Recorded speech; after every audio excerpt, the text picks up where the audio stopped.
What's going on YouTube? Welcome back to a brand new video. Sorry I haven't posted in a little while. I've just been super busy with my work and summer work and all that kind of fun stuff. So I haven't really had the time to kind of sit down and put together a video, busy with a lot of other stuff. But there is a lot of content coming soon. I know I say it in every video, and I'm going to do my best to actually get some more content pumping out like I was about a month or so ago. So I'm going to do my best to do that. Anyway, my last video that I made on my S4, if you're new to the channel, this is my 2015 Audi S4. My last video that I made on this car, I did 5 things I dislike about this car. Not 5 things that I hate, not bashing it in any way. You should check that video out, by the way. There'll be a link to it in the top of the description below.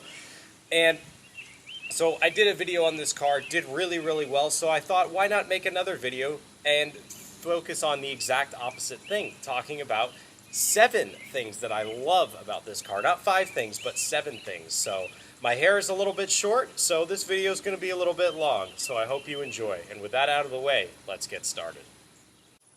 So the first thing I want to talk about for number 1 has to do with the general styling of this car. If you're unfamiliar with the S4, and specifically the B8 generation of the S4, from 2010 to 2012, they made the B8 generation S4. So I'll put a picture of that on screen. That was the the new chassis, new platform, new engine, all that kind of stuff. And then in 2013 to 2016, they did a mid-cycle refresh, is what they like to call it, but they really just updated a lot of stuff. And we have the B8.5 S4, so B8.5, 0.5, halfway, mid-cycle refresh, etc. You get it. So the general styling of this car, especially in this color, in any color, but especially in this color, just the way that the headlights look and the taillights look, especially how the taillights look at night and how the headlights look during the day with the DRLs on, it's just a phenomenal looking car. I think the proportions of this car are perfect in terms of, legroom and the way that the roof line is, and it doesn't seem too, bulbous or too large, too long, too wide, whatever. And I absolutely in love with the general styling of this car. And yeah, let's go on to number 2. So for number 2, we're going to take a look at the engine. For those of you that are unfamiliar with the B8, B8.5 generation Audi S4 engine, this is a 3-liter supercharged V6. That's right, supercharged. Really, really cool to see in a car like this. It's good for 333 horsepower, and we all know Audi's a little bit conservative with their horsepower numbers, so it's probably closer to the 350 range. I've seen people on the forums, do dyno runs closer to 350. This car has an intake and an exhaust, so you get that, that little extra boost of power. So it's probably pretty close, if not right at that 350 horsepower mark. Super beefy looking engine for a 3-liter V6. This car has an intake by Integrated Engineering, which I will be doing a review on very shortly, just like I did the exhaust, so stay tuned for that as well. But super beefy engine. This engine pulls really, really hard. It fits the car really, really well. Like, perfect amount of power for this kind of car. Obviously, you can tune it and go stage 1, single pulley or dual pulley, and you can go 500 wheel horsepower and beyond. Those cars are crazy. I've driven them. If you ever get the chance, drive one. They're insane. But super, super linear power band all the way up to redline. Pulls like a freight train. It's a really, really fantastic engine to look at, to hear, and to drive. Absolutely excellent. So that's your number 2 for the engine, and let's get on to number 3. So for number 3, I want to talk about these wheels. If you know me really well, I was never actually sold on these wheels. I wanted to get some rotors. I still think rotors are like the best looking OEM wheel of all time. But these are, in the Audi community, they're kind of called the flower petal design wheels, and these came on the black optic S4. So this S4 is equipped with the black optic package. These wheels, body color mirrors, black trim, all that kind of stuff that you would expect. Standard, the S4 came with these 18-inch wheels. I'm not a fan of those at all. And you could upgrade to the 19s, which are like this aluminum look. They're called peelers because they kind of look like a potato peeler or like something along those lines. But they're called peelers. But I love these wheels. They're like this beautiful design, and they do actually look like flower petals. And I think that they fit the car really, really well, actually. And I really, really like them. Even though this car is the stock ride height, I think that they still make up for it really well, being the 19s. I personally think S4s with 18-inch wheels just there's too much gap there, like it just doesn't quite look right. But the black optic package gets these flower petal wheels, and I think they suit the car perfectly. So there's number 3. Let's head over to number 4.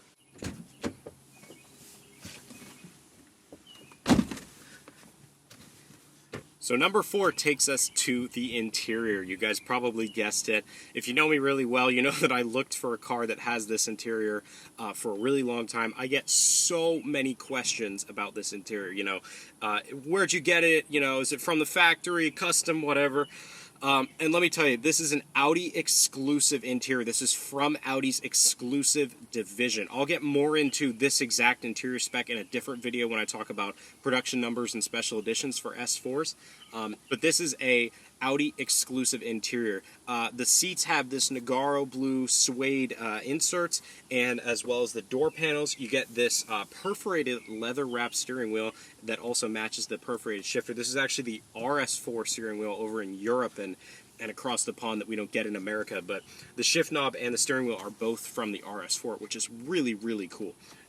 But just the way that this interior is laid out in general, the center stack, super ergonomical. There's a couple things I don't like about the stuff that goes on in this interior, and you can watch that in the video on 5 things I dislike, not 7 things, that's this video, but 5 things I dislike about this car. But super ergonomical interior. The aluminum trim is also included. This is called a race aluminum trim. It's different from the standard aluminum trim that you could get on S4s, but this is a race aluminum trim, comes with this interior package. And even if you don't have the Nogaro interior, which most people don't that have S4s, the S4s, one of the things that people don't actually know is a lot of S4s have the Alcantara seat inserts and the black Alcantara seat inserts. I couldn't think of the word for a second. But they have the black Alcantara seat inserts. That's actually what was standard, and you could upgrade to the Napa leather seats. And so you could do black Napa leather. You could do the white, like the Panda leather, or you could do the Magma red leather inserts. Or you could have this blue interior for the suede, and you could have the black interior with the suede, or you could have the Panda interior, the white Alcantara suede inserts. You could also do this wood trim with stripes that's weird and very rare. You could do brushed aluminum, you could do carbon fiber. There's all sorts of stuff like that, but that's for a different video. Super just nice place to be in here. Really comfortable. These seats hold you in super well in the corners. They're like these sport one-piece like bucket style seats. The headrests are all like one piece. It's awesome. They look fantastic, especially at night. And just looking forward, it's a really nice place to be. The gauges are laid out really well. Everything just looks really nice. I've spent a lot of time in this car. I plan on spending a lot more time in this car. Super nice place to be. Plenty of room, headroom, legroom, shoulder room, whatever. There's plenty of room in this car. So there's your number 4, and let's head over to number 5. So for number 5, you join me in the back of the car, and if you know me really well, this is one of my favorite things about this car, and that is the practicality. When you open up this trunk, you're greeted with 12.3 feet of cubic cargo space, and that's a lot of space. You can fit, I don't know, 3, maybe even 4 full-size suitcases in here, like 50,000 carry-ons, you know, 100,000 computer, you know what I mean? Like, there's so much space back here. It's really awesome. Super great for weekend trips or week trips. It's awesome. There's this full spare tire underneath. The possibilities are endless. When you fold the seats down, there's even more space. The rear seat legroom is not compromised at all. You know, it's a 60-40 split, so you can fold some of the rear bench and leave others, and it's a really just awesome thing to have. Especially if you have friends, you know, that have smaller cars or something, you can carry all their luggage, be kind of like the luggage car, and with the dual clutch, you could probably still beat them off the line. Of course, you probably won't have as much fun as them in the corners, because with a larger car, you do compromise that kind of maneuverability and the handling in the corners and stuff like that. I came from a GTI before this, and you know, there's a difference. There's definitely a difference in how it handles in the corners, but you can do upgrades and stuff to compromise that. But ultimately, it is a bigger car, so you're definitely going to feel that a little bit depending on what you do with it. But I love having all of the space in this car. Great to take, you know, all your friends and all of your luggage, and it's really awesome. Even if you see just an A4 of this generation, you know, in a parking lot or something, and take a look at the dimensions of this car. I mean, A4 or S4, I think is a phenomenal size for a car. Perfect dimensions, perfect cargo space. You'll hear me hark on that like a broken record over and over again. So there's number 5. Let's head over to number 6.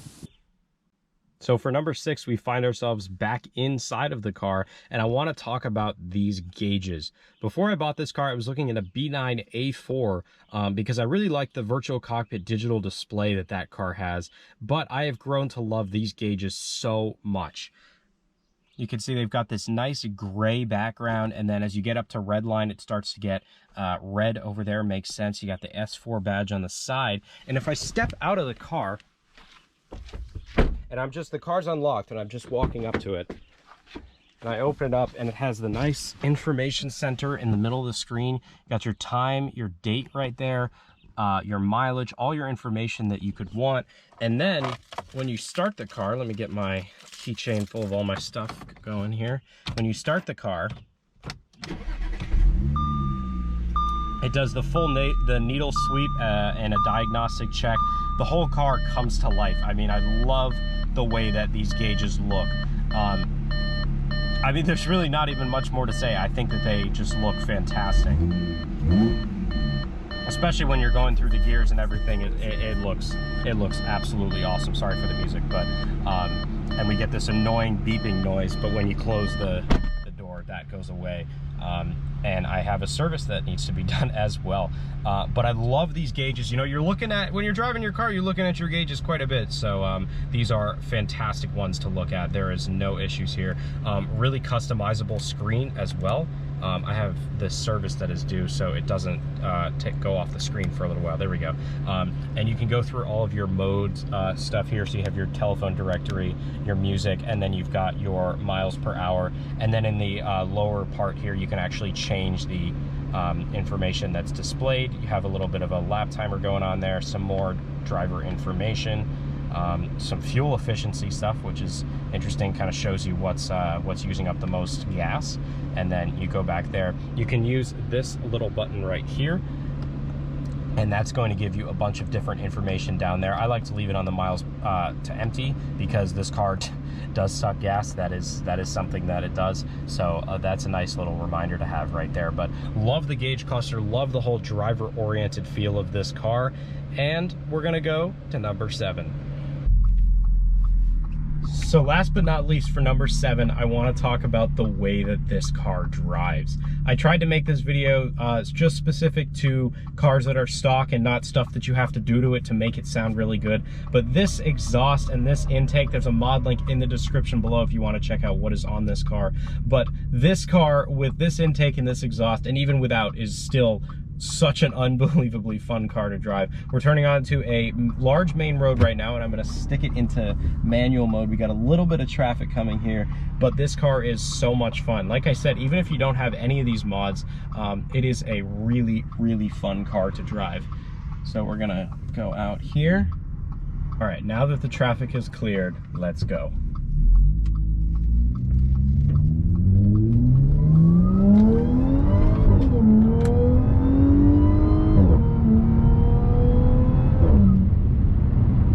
I mean, like, come on. This car sounds so cool. You get the supercharger whine in the higher RPMs.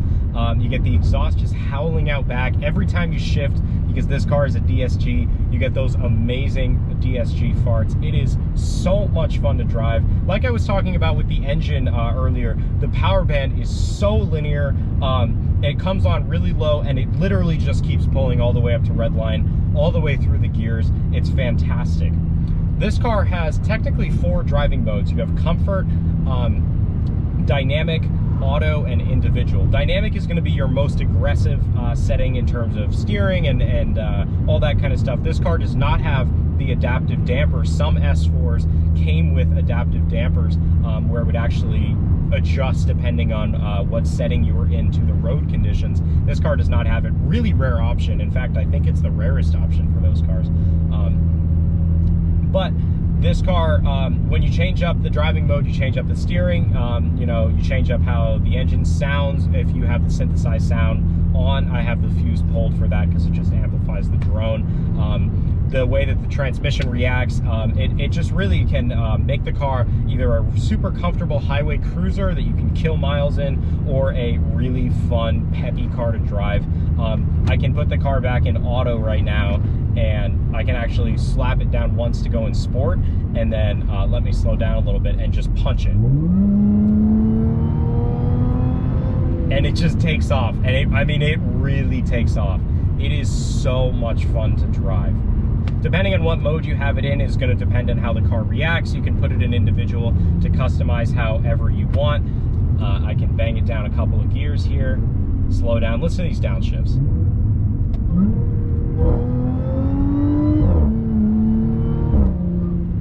And it's just so fun to do that.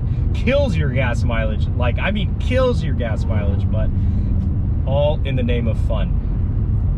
Anyway, those are 7 things that I love about this. What are you doing? 7 things that I love about this car. If you have an S4, let me know what are some of your favorite things down in the comments section below. We've got a lot of content coming soon. Stay tuned for that. A lot of videos with this car, a lot of videos with friends, and some other type of stuff along those lines. Thank you guys so much for watching as always, and I will catch you in the next video. Take care.